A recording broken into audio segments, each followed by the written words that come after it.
Well, hello, and welcome to a very much delayed episode of Pens in Use. This is the show where I talk about the fountain pens and inks that I've been using throughout the week. So, finally, let's dive into the pens.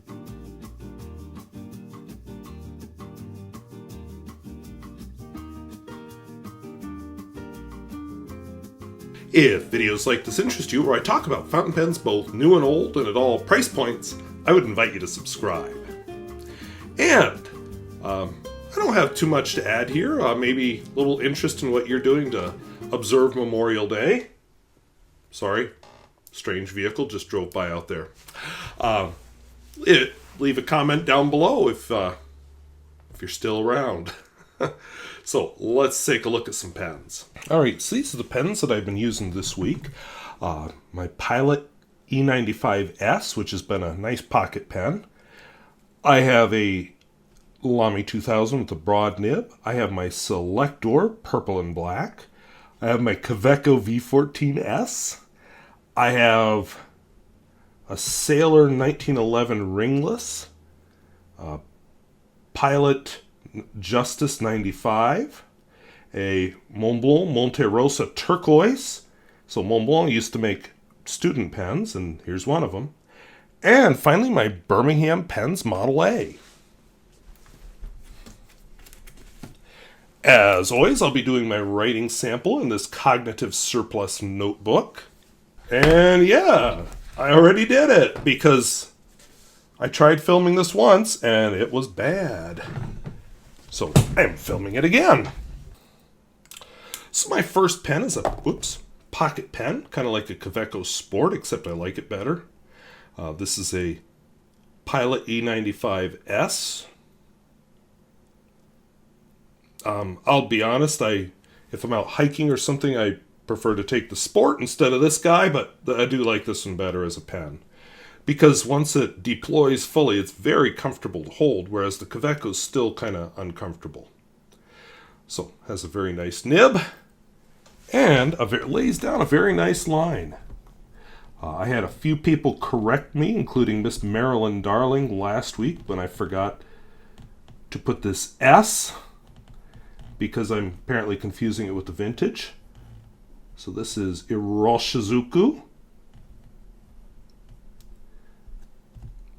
I don't remember. Murasaki Shikibu.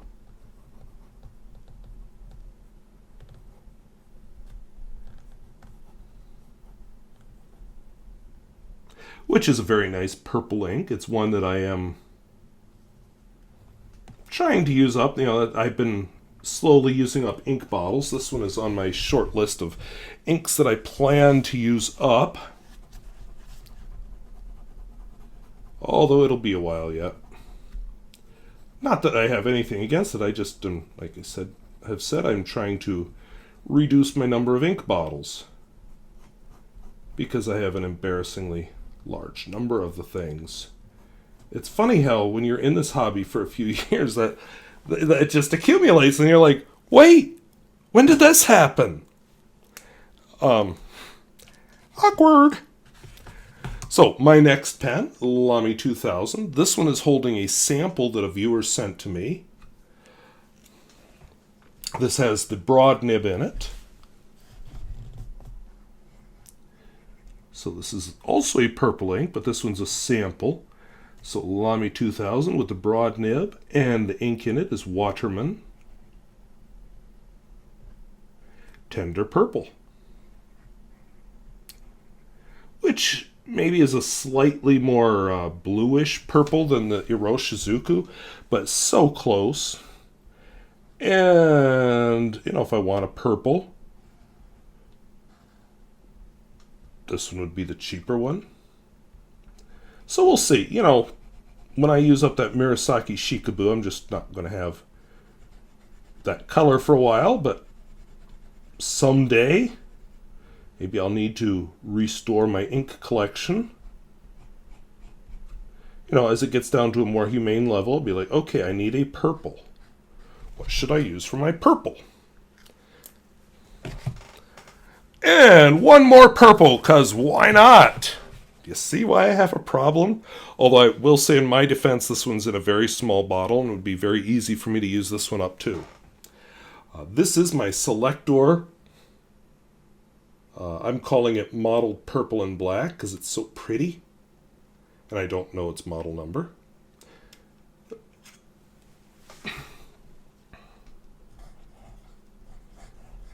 So Selector.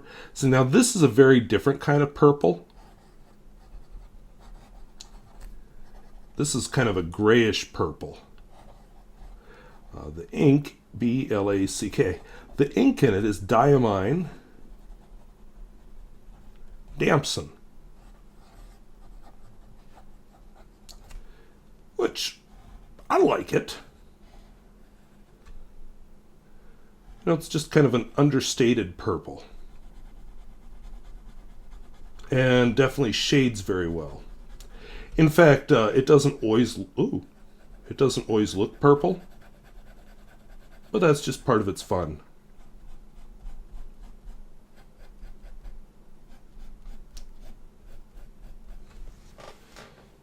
I like it. What can I say?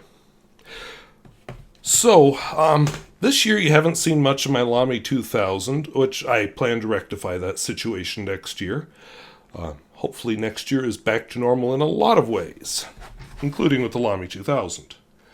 But for the summer, I always use other pens in the role of the Lamy 2000. One of them is one of my very first vintage pens, this Kaweco V14S. I adore this pen. I think it's wonderful. Is it the best looking? No. But something about it I just really, really like. It just struck a lot of chords with me the very first time I wrote with it. So this is a Kaweco V14S with a fine nib. The ink in it is Pelikan 4001 Brilliant Black. I think they have a purple in the series. I know they have a violet because I use that from time to time. But I think they have a purple too, but don't hold me to that.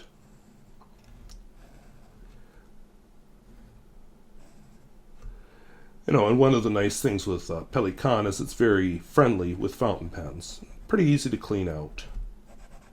You know, every ink has its own personality, every brand, I should say. Some brands have multiple personalities, like Noodler's. You know, you never know quite what its traits are going to be, depending on the color.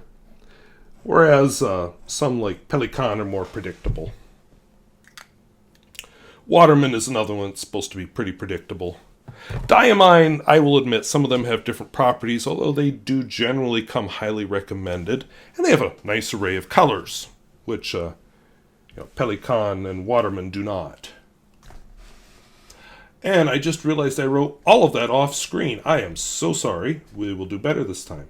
My next pen, I'm going to do videos soon about, or I'm going to compare music nibs. And then I plan to sell 2 of them. I'll do a video about that one of these days too. This is one of the ones I plan to sell. So this is a Sailor 1911 Ringless. I'll talk in that video about why I want to sell it. If you like music nibs, this definitely has some nice qualities. So we use MS for music. The ink in it is another one that I'm trying to use up. So this is Iroshizuku.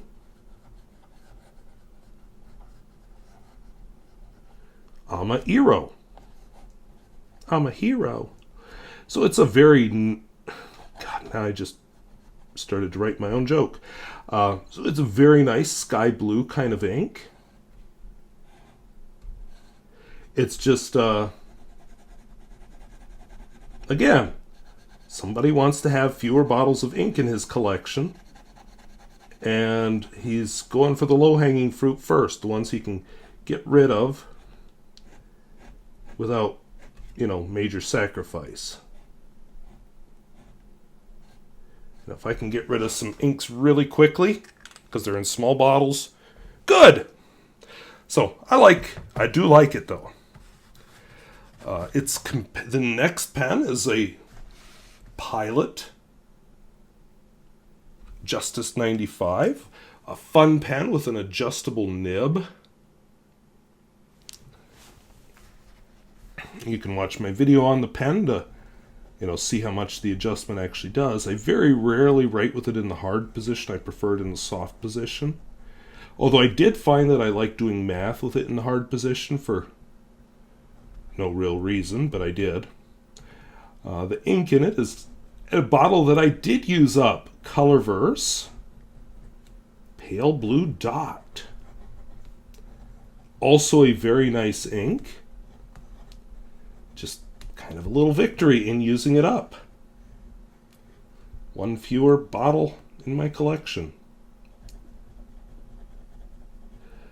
I did have Jupiter Flyby used up, but a pen pal was kind enough to send me a replacement bottle. I'm kind of wondering how similar this is to Detrimentus Mint Turquoise, so I may have to compare the two before this runs out. I'll just have to find a pen to put it in. My next pen hasn't been out for a while, but I like it. This is a Monte, doggone it, Monte Rosa Turquoise. So this is a Montblanc used to make much lower cost pens. This is a steel nib pen, of all things. They aimed more at the student market at one time. Ooh.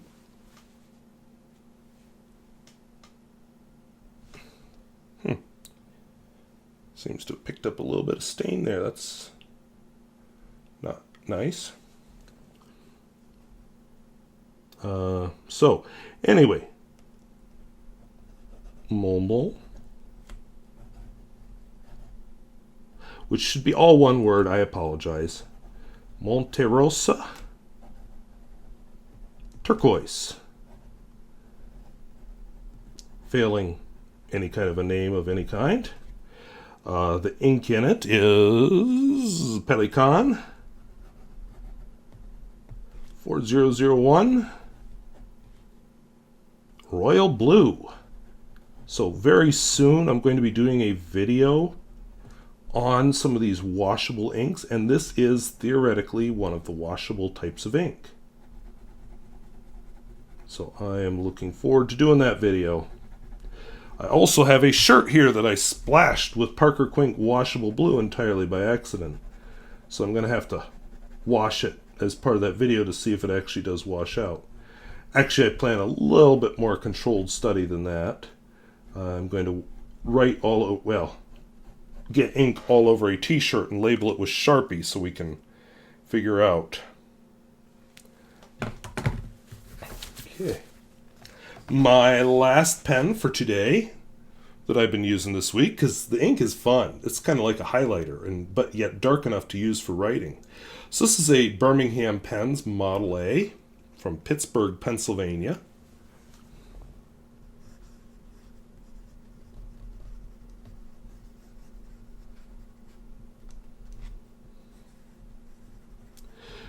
And yeah, that is a nice looking ink. The nib in this is a double broad. And the ink is a sample that I was sent. Krishna. In fact, they sent me a sample of a whole bunch of Krishna inks.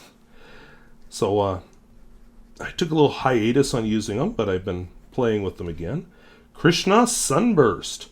For a while there, I was using them in my first impressions videos, but then I got into this thing where, well, maybe I should make my first impressions a little more consistent, so then I started using Parker Quink washable blue instead.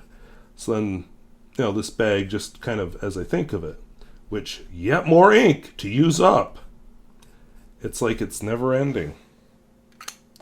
But anyway, those are the pens and inks that I've been using this week. Next week, maybe won't be a lot of change because I'll be outdoors more and not doing so much writing, but I'm looking forward to having more time to write soon. So I apologize for the late arrival of this video. I had good intentions of filming it earlier in the week, and yeah, just busy last week of school stuff. And then so I thought, okay, I'll be a day late. I'll just do it Saturday. And Saturday I kept nodding off. Like I was going to mow the lawn. I was going to garden. I was going to film this. All kinds of things. And I just kept falling asleep. So I'm guessing I must have needed it. But anyway, I did try to film. And the results, which, yeah, I fell asleep editing the results, sounded like I was drunk. So I must have been just exhausted, and my body said, finally, you may relax. Which, obviously, I did. So, here it is Sunday. We had our graduation. We graduated 30 seniors, and it's over. I'm home now, and I mowed the lawn earlier this morning, and sorry, I'm trying to find my right page in my notes while I talk. Filmed or mowed the lawn earlier this morning. Looks a lot better. It's not the hay field that it was. I see I need to sweep my sidewalk though, but we'll get to that later. So, I let it get ahead of me, but give me 1 or 2 more mowings. We'll have it looking decent again. So that's my life. Now, I'm just going to mention, yesterday I tried out YouTube Shorts. That was a little before I tried filming Pens in Use, but I can hear it in my voice when I reviewed that short, and I'm like, ew. So, I did a video earlier this week, a live stream. I had not planned to do a live stream, but it was the last day of school, and I got home, and, I still needed to film my pen review for the week, the me talking part, because the pen is actually filmed, and as I was walking away from the school, I thought, live stream. So I did a live stream. In this live stream, I talked about something which I now know is called letter locking. I did not know it had a name before. So your normal letters get folded like this. Yes, I'm quoting from the show Are You Being Served? Where you fold in thirds. But I always write a personal letter to the seniors to give me a graduation announcement, so I needed different ways to fold them. So one of them was the epistolary fold, which comes from El Haleh, who used to do fountain pen videos, but he's taken everything down for whatever reason. But epistolary fold. Then I did some of them, I did a hexagon fold, which with the envelopes I was using, I had to further fold in half just so they would fit. I have a leaf fold, so it has a leaf on it. And I filmed it, because it was live, of course, I filmed everything upside down, so this one I had the writing on the wrong side, but whatever. And then just for giggles and snorts, I showed how to make homemade envelopes using Jet Pen's envelope template.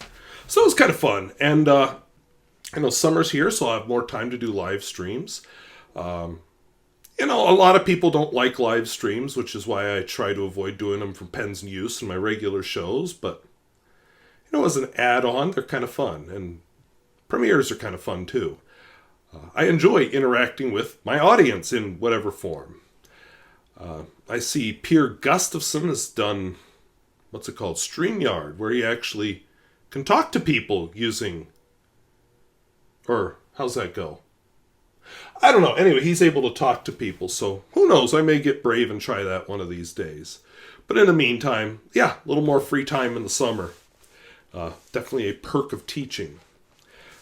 When you're really busy during the school year, you're kind of thinking, really, is that perk worth it? But then in the summer, you're like, yes, it is worth it. So I had one other video I just wanted to mention. I put it as my third link.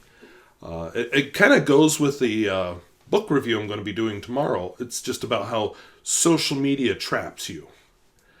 So kind of worth watching, I think. But what I really wanted to get into today is a little bit about Memorial Day and something else that happened on Memorial Day a few years ago, about 100 years ago. So let's dive into Memorial Day.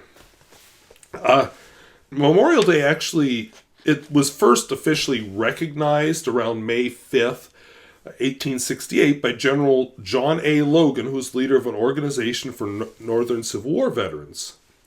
And here's his quote.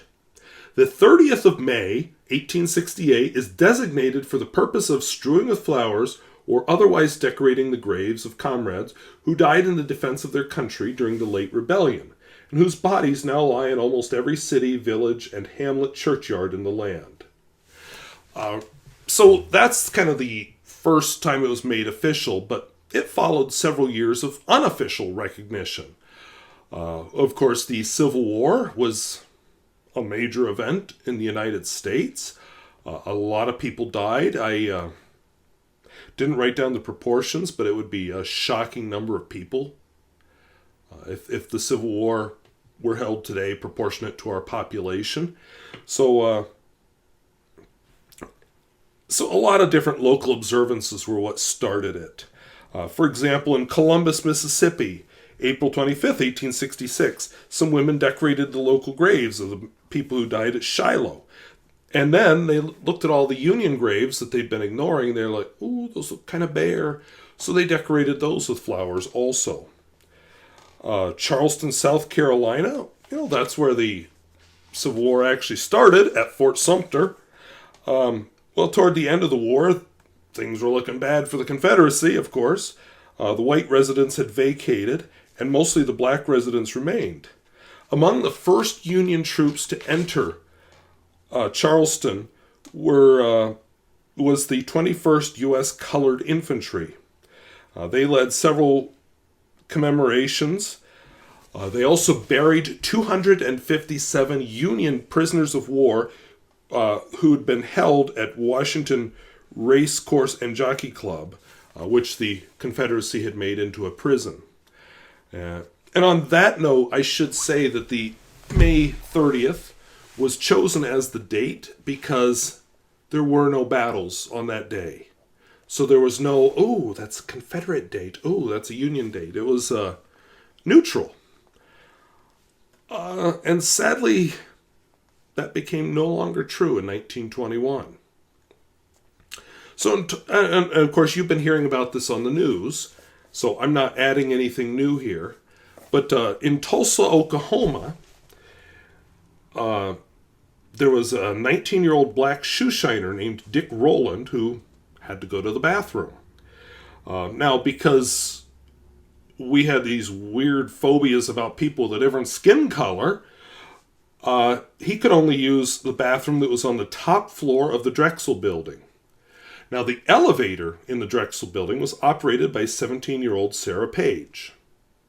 And I just have to say, one of the sources pointed this out. It was, there weren't many people in town, so why they were there, who knows. But he was accused of assaulting her, although she never pressed charges.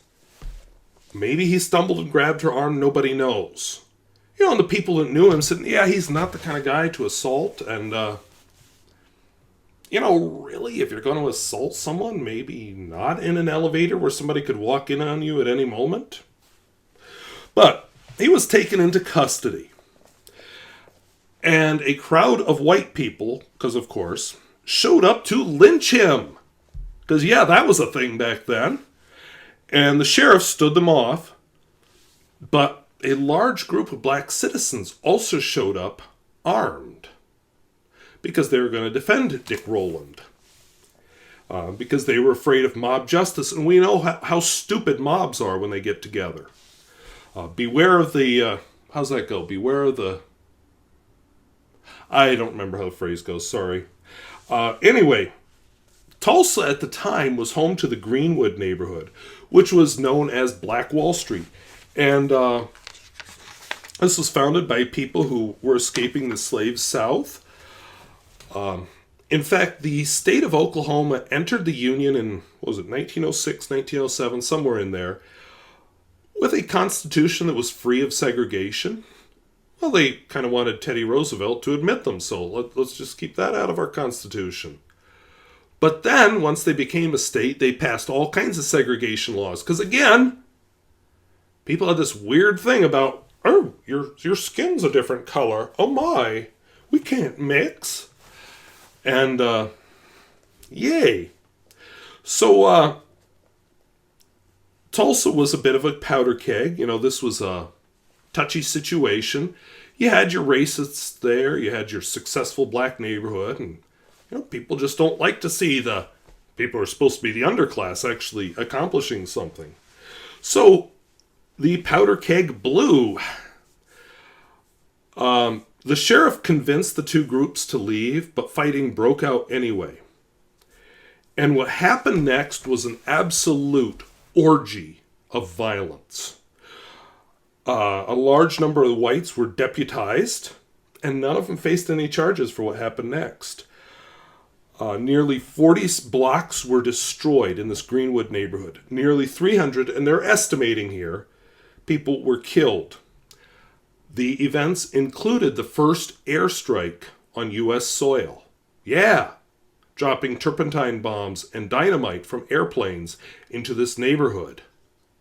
Why? Good question.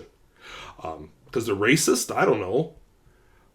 Because these black people dared to stand up to them? Who knows? But the National Guard was eventually called in. Now, the reason this caught my eye, first of all, this is not something that's brought up in U.S. history. In fact, I'd never heard of it till last year. And it's something that should be. They talk about how we don't want to make the U.S. look bad in history classes. They're teaching the kids to hate the nation and all that nonsense. Well, no. Learning about this kind of thing is teaching kids this is what the nation is. Or was. We can make it better. And you can't improve things if you turn a blind eye to them, if you ignore them. We handled race relations in this country horribly. One of the things our black troops discovered when they went overseas in the Second World War is how much better they got treated by the British than they did by their own country. And it went beyond just, no, you got to use that bathroom. No. This water fountain, not this one. No, you got to sit in the back of the bus. Oh, no, it went way beyond that. To the point we're holding people back. Now, you might want to say, okay, well, this Tulsa race massacre is old news. I mean, sorry it happened, but, America's better now. But the thing is, that is a generation of people whose wealth was wiped out, and they had to rebuild. It's a lot easier to get ahead if you've already got something. If you don't have anything, it takes a lot of building up just to get to the point of having anything. And that got wiped out, like I said, in just a couple of days of violence, which was actually supported by the city of Tulsa. And the city of Tulsa tried to take advantage of it afterwards. But hey, we got cheap land now that's all burned up and we can just buy it and build our own things. So, it's hard to recognize the privilege you have. It's a lot, I'll be honest, it was pretty easy for somebody like me to get ahead because first of all, I'm white. Second of all, I come from a comfortable middle-class family. They were able to pay for my college education. I'm not paying off a college education. College education was even possible for me. There are a lot of people, this is not an option. My grandmother wanted to go to college, but no money. So she never got that option. So I know there's this attitude in this country of pull yourself up by your bootstraps. But gotta have bootstraps first. And it's even worse when they're taken away from you. And remember, our African American citizens, in 1921, there were a lot of them who were still alive, who had lived as property of other human beings. So, when they talk about reparations, yeah, I think something should be done. So, and I just think it's interesting that it all happened on Memorial Day. Now, okay, Memorial Day didn't officially become a holiday until, 1971? But it was widely observed by 1921. And there were still a lot of Civil War veterans alive then, too. So, yeah, it's just a ugly little add-on to Memorial Day to remind us of not only what our veterans who died for us did, but also to remind us we need to make sure that this is a country worth fighting for, and that means doing better than our past selves did.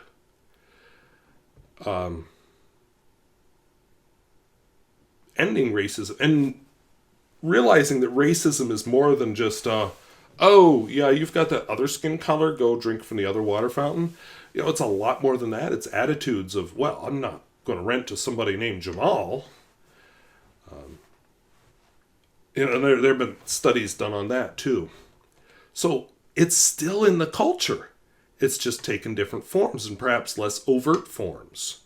But it's still here. I've had somebody recently tell me how this country was not built by immigrants, it was built by settlers. And you hear people talk about replacement theory and all kinds of nonsense like that. The attitudes are close to the surface still. And, I don't have anything special to add to that. I just thought, with Memorial Day coming, I should talk about that. And then I wanted to add a couple extras. So Memorial Day has become more than just Civil War. It's now remembering the fallen from all of our wars. In fact, did I write that in this notebook or did I write it in my other notebook? I wrote it in my other notebook. But one of the practices that they recommend is at 3 p.m., wherever you are, observe a moment of silence on the Memorial Day. Now, Memorial Day did move from being on the 30th to being the the last Monday of May, mostly because, the federal government wanted to make it a 3-day weekend.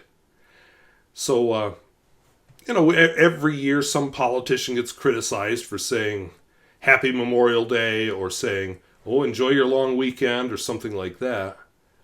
Well, it was made to be a long weekend as something to enjoy. And yes, we do pause to remember our fallen, but then we celebrate what they've given us. So I don't know if I'll get to it this week. Sorry, I keep looking out the window. I don't know that I will get to it this week, but I want to do a video about Memorial Day, a local Memorial Day observation that probably is done for good, for reasons I'll get into in the video, but that whole time thing, I'm not sure that I'll get to it, because I'm also putting in a garden and stuff, so we'll see. But I think I'll leave it there. I just, remember our fallen and remember to celebrate your freedom that you have because of these people who gave their lives. I will be celebrating by making hamburgers tomorrow. I never cook hamburgers. So this is like a once-a-year thing for me, is to eat a hamburger that I've cooked myself. So, yeah, that'll be fun. So, anyway, I want to thank you for watching. And if videos like this interest you, where I talk about fountain pens both new and old and at all price points, I would invite you to subscribe. And how do you observe Memorial Day? Like I said, I usually went to an observation that's no longer held. This year, I'll take a moment or two to remember the fallen.